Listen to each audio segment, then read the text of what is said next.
Na gerai, kągi šiandien apžvelgus, čia nesąmonė,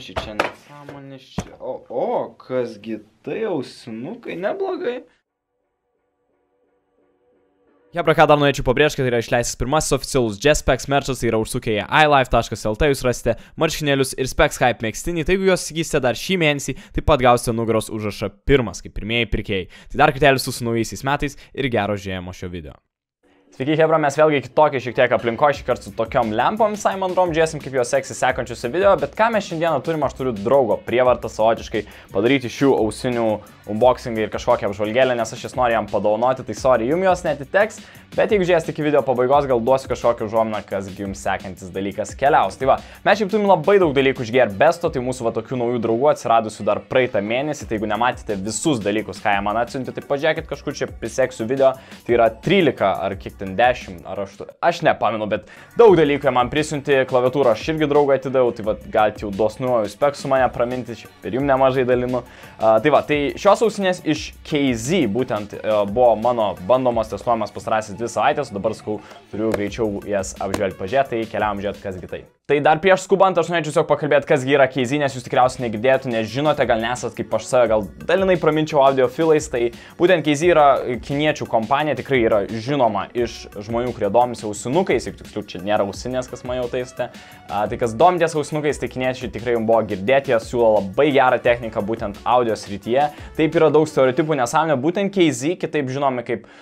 Knowledge Zenith, jie taip pilnai pasivadinė, yra nuo 2010 metų ir jie gamina ausinukus įvairiausio tipo technikai, jie yra jau masiniai pardavėjai, jie labiausiai specializuojas pardavimus per Gearbestą, kas yra mūsų partneriai, ir AliExpressą. Tas yra, žinokit, dažnas būtent to verslo modelis, kai tu eini į tas masinės parduotuvės. Dabar jos galite rasti, aišku, ir Amazon'e, ir eBay, jau labiau ten vakarų kultūros, tose masinėse parduotuvėse, bet tai nereiškia, kad jie yra blogi. Tai va, ką mes gavom iš KZ, jeigu aš nepatikslinau, tai yra bevėliai ausinukai, tai yra Bluetooth jų modelis BTA, bet jeigu jūs nueisite, tarkim, į Gearbest, tai beje visos nuorodos apačioje po video, tai aš irgi priseksiu kitų pasiūlymų, tarp jų yra toks variantas fainas, kad jeigu jūs tiesiog pasimsit pigesnius KZ modelius ir jie turės standartinę jungtį, jūs galite nusipirkti Bluetooth modulį už, jeigu neklystų, $12 ir tai tiesiog galite pasidaryti Bluetooth'inius ausinukus bevėlius iš paprastųjų ausinukų modelio. Tai tokie vat faini pasiūlymai, kiniečiai visokiausių dalykų išranda, ne šiaip kažkur pinigus, kaip gal pasakytume, vagia pas mus čia, bet jie tikrai kažkur investuoja, kuria technologijas tikrai šaunu ir paliksiu, sakau, keletą variantų ausinukų, nes jie turi ir už 11, ir už 8 eurus, vat ką radau alternatyvą kaip šių ausinukų, bet jie nėra bevėliai. Tai šiaip be bevėlios funkcijos mūsų šiandien ausinukai kažkur 8 eurus kainuoja, bent jau aš taip spėju. Tai va, bet keliam žiūrėt, kasgi su unboxingu, kasgi toj dėžutėj. Tai žinok, jeigu paimti dėžutę, jinai yra gan paprastų, ten nėra ten labai daug dalykų, jeigu pažiūrėsite tiesiog baltas fonas, aprašymas, kasgi tenais. Iš nugaros taip pat randame, kasgi yra iš specifikacijos duomenų, tenais matome, kad yra svoris apie 19 gramų, laido ilgis, efektyvumo atstumas iki 10 metrų, baterijos talpa apie 130 mAh ir taip pat veikimo trukmė. Tai jie viską gan savotiškai aprašo šauniai, aiškiai, jeigu tu paimsi, bet jeigu mes eitume giliau, jau atidarytume, ką mes randam nefaino, tai tokį plastikinį, jeigu matote dalyką, tai jį pralaužus, jūs galite jau pasiekti, kasgi yra viduje ausinukų, kasgi ateina, kaip matau, ausinukai jau šimti pas mane asmeniškai, aš juos, kaip minėjau, testuoju, bet jūs tada rasite antgalius ausinukų, kurios yra 3 dydžių netgi, standartinis yra uždėtas vidutinis, aš jį ir naudojau, nenorėjau labai perkelinėti, naudoti yra taip pat mažesnis ir didesnis, o koks dar šaunus yra labai priedas, toks kaip paaiškimas, jeigu pasidėsite kortelę, visai vaizdingai parašyta, tenais yra paaiškimas, kad įsidėkit sandariai šiuos ausinukus, nes tuo atveju gausite tada tą jų izoliacijos efektą. Tai ne tai, kad jie turi kažkokį labai specifinį garso izoliaciją, vis dėlto tai ausinukai, bet jie stengiasi, kad tu įsikištumės iki galų giliai ir tada tu mažiau girdėsi aplinkos, kas yra tikrai šaunu ir jie būtent akcentuoja šioje vat mažoj kortelėje, tame lapelėje, kad jūs įsikištumėte. Na ir paskutinis dalykas, ką prideda dar KZ su šiom būtent ausinėm, tai yra mažas laidelis, labai trumputis, tai pakrovimui naudoti, tai yra micro USB jungties. Būtų šaunu Type-C, bet atsižvelgiant į kainą, tai micro USB yra gerai.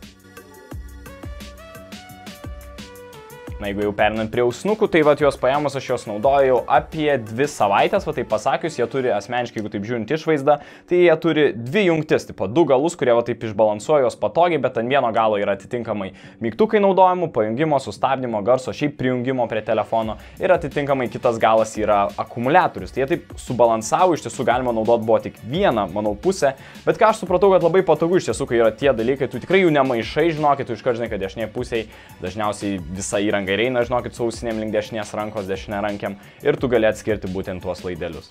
Ką gal kai kurie iš jūsų kritikuotumėt su šiais ausnukais ir taip nereikia, žinokit, daryti, tai jų forma yra savotiška keistoka, jeigu tai pažiūrės, tie gan dideli, nes atitinkamai ten eina keli netgi garsiakalbiai, apie ką pakalbėsim vėliau, bet jo, tiesa, man kai kurie žmonės irgi sako, atrodo kaip klausos aparatai ar kažkas tokio, tai nežinau, palikit gal komentarą, ar jūs manot, kad šie ausinukai atrodo keistokai. Man tai gan standartiškai, nežinau, aš niekad neatkreipiu labai dėmesio ir kai tu juos, kaip minėjau, giliai susikeši, tai nelabai ir matos, iš tiesų jie taip tiesiog susineria su ausim.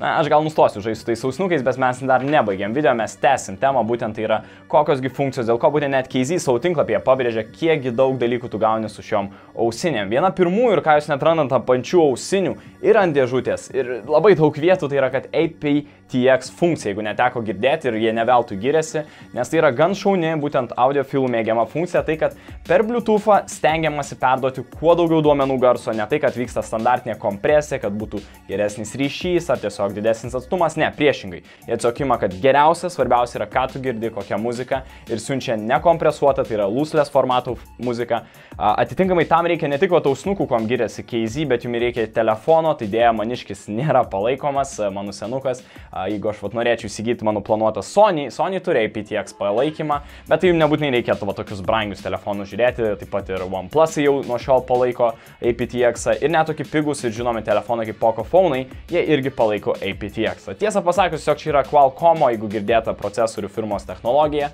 tai žinokit, daugelis, kas turi Snapdragoną, palaikys jums aptX. Na ir sekantis dalykas, dėl ko giriasi KZ savo tinklapyje ir visur reklamuoja, tai yra, kad tai sportinės ausinės, tai be abejo daug prakaito, drėgmės, jos yra apsaugomotos nuo to. Su sertifikatu IPX6 jūs gaunate apsaugą nuo labai didelės srovės vandens arba, galima sakyti, aptaškymo, tokio labiau kasdienio, jos yra tikrai saugios. Ko jums nereikėtų daryti, tai jų nardinti, dėja, jums tada reikėtų aukštesnio sertifikato, o IPX6 dėja duoda tik tai tokį lygį. Beje, X-as, jeigu kam įdomu, nekurkit teorijų, čia ne tai, kad atspėt skaičių ar kažkas tokiu. Čia yra tiesiog nuo sumušimų sertifikatas, jis yra dėja čia neišduodamas, jis tiesiog statomas X-as tada, kad dėjos nebuvo testuotos su jokiais daužymais ar dulkėm ar kažkokiais labiau fizikiniais testais. Na, o sekanti funkcija, kuri gal jums labiau yra kasdien ir aktuali, ne tiek, kad sertifikatai, ten, kad nardyti negalima, kaip ir minėjau, nenardykit su juom, nieko nedarykit, ar ten sportuot gal irgi ne kiekvienas, bet krausit tai tikrai kiekvienas ir jums aktualu, ar jos laiko, nes jos vėlgi bevėlės, tai yra akumuliatoriai, kaip minėjau, yra pakabinti, tai jas jums reikės krauti apie 2 valandas ir jos atitinkamai laikys muzikos trukmė iki 8 valandų. Ir aš nuoširdžiai galiu pasakyti, kad pats testuojant, bandant per šias 2 savaitės, tai nemeluosiu, man atrodo, kroviau tik 3 kartus, tai ne tai, kad aš labai mažai klausiau, bet aš nuoširdžiai tikiu, kad tikrai aš pasimdavau ryte, išeidavau pabėgioti ar pasivaikščioti, bet grinai tik dėl šių ausinių, šiaip aš nevaikštau, nebėgioju. Bet 8 valandas tikrai pilną dieną išlaiko net sekančios dienos pusėje, tai mano nuomonė net ilgiau nei mano telefonas. Man didesnis rūpestis buvo, ar mano telefonas neįsikraus nuolatos ant Bluetooth'o ar interneto, tuo labiau, jeigu Spotify'o klausai. Tai tas yra problema, bet pačios ausinės, kaip ir bebūtų keistai, jie tikrai nėra viena iš tų įmonių, kur meluotų. Tai yra pakrauni per 2 valandas, laiko 8 standby, tai reiškia, jeigu tiesiog numesti iš šonės iki 100 valandų trukmė netgi kyla, tai tikrai kažkaip tas ten 130 mAh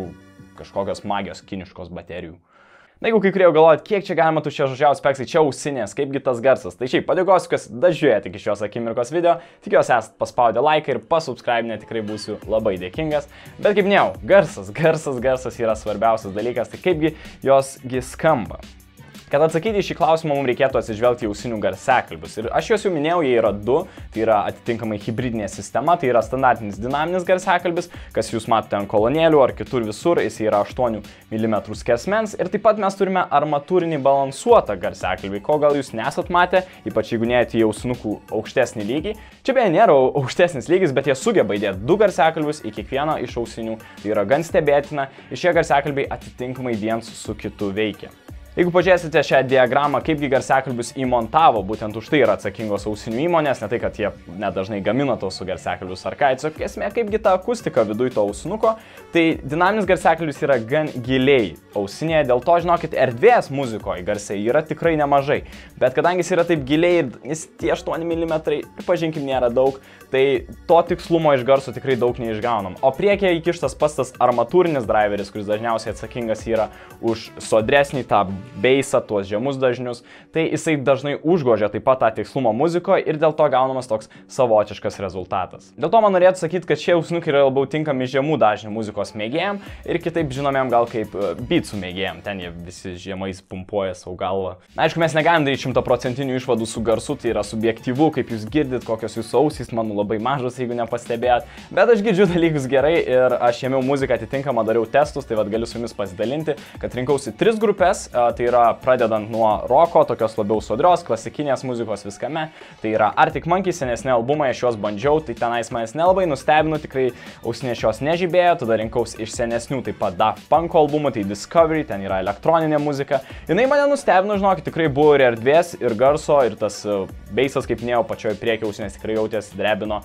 tą būgnelį, bet po to perėjau prie hip-hopo, nes man tokia buvo nuojauta, kad šios ausinės kaip tik gali tokiam hip-hopė, tokiam čilė pasigaudyti neblogai, tai rinkausi taip pat gan žinomą grupę A Tribe Called Quest, tai jie taip pat man labai fainai, žinokit, skambėjo, tai vat aš ir norėčiau, žinokit, daryti išvadą būtent, kad šios ausinės labiau skirtos pastarosiom 2 grupėm, tai yra būtent ne, ką mes kalbėjom apie pirmąją roko mėgėjo grupę, bet gal hip-hopą, gal elektroninę muziką, nes kokia problema aš pastebėjau su šiom ausinėm, kad jos nelabai gerai išgauna, kaip minėjau, tą tikslumą instrumentų ar tą separationą vadinamą. Jos duoda tą bassą, jos duoda tą garsą, atitinkamai garso, taip pat jos tikrai nemažai, žinokit, turi ir taip pat ant pačio jungiklio gali nemažai dasispaus garso ir ant telefoną atitinkamai. Tai va, bet nėra, sakau, to tikslumo, dėl to patarčiau instrumentinės muzikos mėgėjimą roko, vengčiau ausinukų arba pasirinkti kitą variantą, Keisy turi begalę variantų, o kas klausote elektroniką, hip-hopą ir gal kitus žanrus, gal kažką pamiršau, atsiprašau,